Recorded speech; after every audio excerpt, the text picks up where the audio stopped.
Welcome back. So we're still following the story of David, and we see him obviously running away from Saul because of his persecution and him trying to kill him. And in chapter 21, a desperate David flees to Nob, a city of priests. And it was said that this was likely the place where God's temple or the tabernacle had been set up after Shiloh had been destroyed, during the Philistine battle. And a priest, Ahimelech, gave him some of the consecrated bread. Now, we know that this wasn't supposed to be, but then we saw how God does make exceptions. And Jesus, funnily enough, made reference to this in the New Testament. I'm not sure why David went to Gath. Gath was Goliath's village, hometown, city, whatever. And he had Goliath's sword as well. Surely he didn't expect to receive succor and a warm welcome. And I heard or I read that he probably went there to offer himself as a mercenary. I don't understand. But at the end of the day, he ended up having to act insane in front of the king. And obviously that didn't go well. In the cave of Adullam, he attracted 400 men who were runaways for various reasons. And they were all distressed people who were either in debt or depressed or, just not having a good life.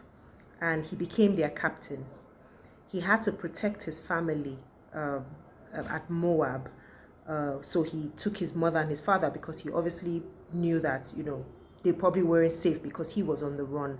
And what I thought about it, that why would he go to Moab? Moab is an enemy state. But I remembered, and did you know, his great-grandmother, Ruth, was from Moab. So he probably had some family there.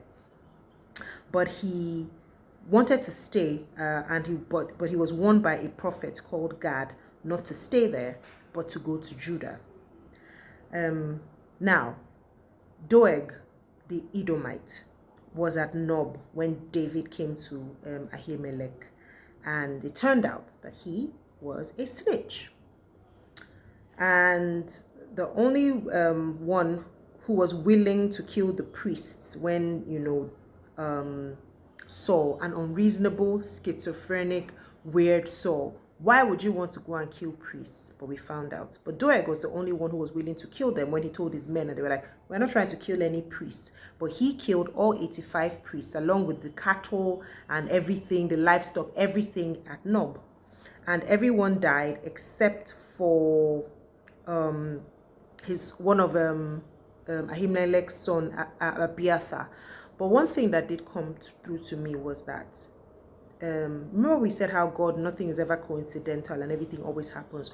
Remember that God had told Eli that his whole lineage will be wiped out? That's it right here.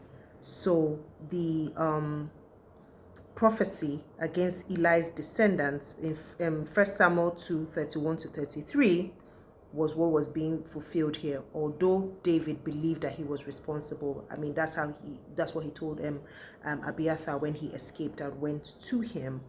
And David vowed to protect him, and he didn't make that vow because he felt, oh, me, David, strong. He said, no, the Lord is protecting me, so you come, and you'll be protected too.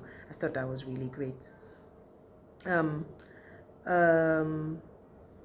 Abiathar fled with the ephod, when he was fleeing. And this was used to inquire of God by David regarding the battle at Keilah. Isn't it funny, right, that when Saul, who obviously knew that God's spirit had departed from him, believed that God had handed David over to him, who his spirit was now upon, to kill at Keilah. When they came to snitch to him to say, oh, he's at Keilah, he says, oh, the Lord has handed him over to me. How? The Lord that left you. That was very funny to me. David, obviously not wanting a repeat of Nob, or because he was there, was why all the priests were killed, inquired of the Lord regarding Keilah. And it turns out, they were going to be snitches too.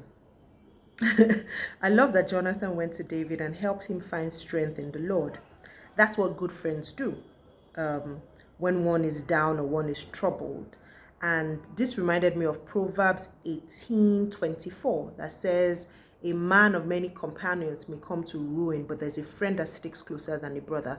I know I'm going to do some study of David and Jonathan's friendship, because I feel like this could actually be a good blueprint of the kind of friendships that we should have, in life. One thing I wondered was, like, why were the people of these days just snitches? I mean, from Doeg and the Kealites, who were going to snitch on David, because that's what the ephod, that's what the inquiry revealed. And then the Ziphites went out of their way to snitch to Saul that David was hiding in their territory.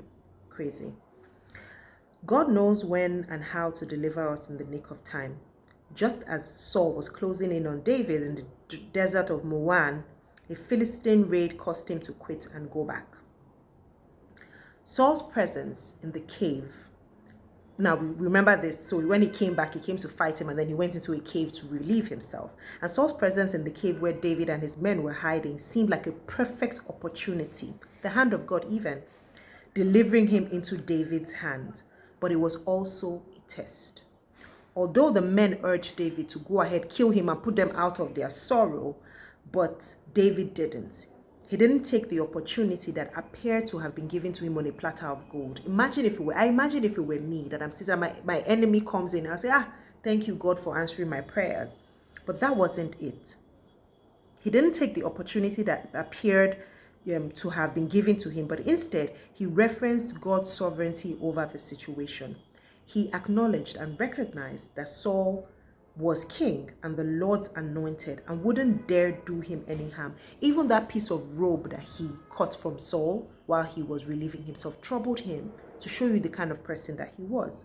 He understood spiritual authority clearly, and out of respect for God, David refused to take matters into his own hands and instead trusted God and called upon him to bring about justice. I love that Saul repented, at least for now, when David went to him and told him everything. Like, dude, I could have killed you, but I didn't. And he, regretted his actions and asked him to go in peace. So here's where I saw God, apart from what I've just said. God's timing is always the best. He made Saul go back just as he was about to capture David. And when he came back, he even went into the very cave where David and his men were hiding themselves. What are the odds? But everything was perfectly timed. That's how God operates. We must learn to trust his timing and learn how to wait for him.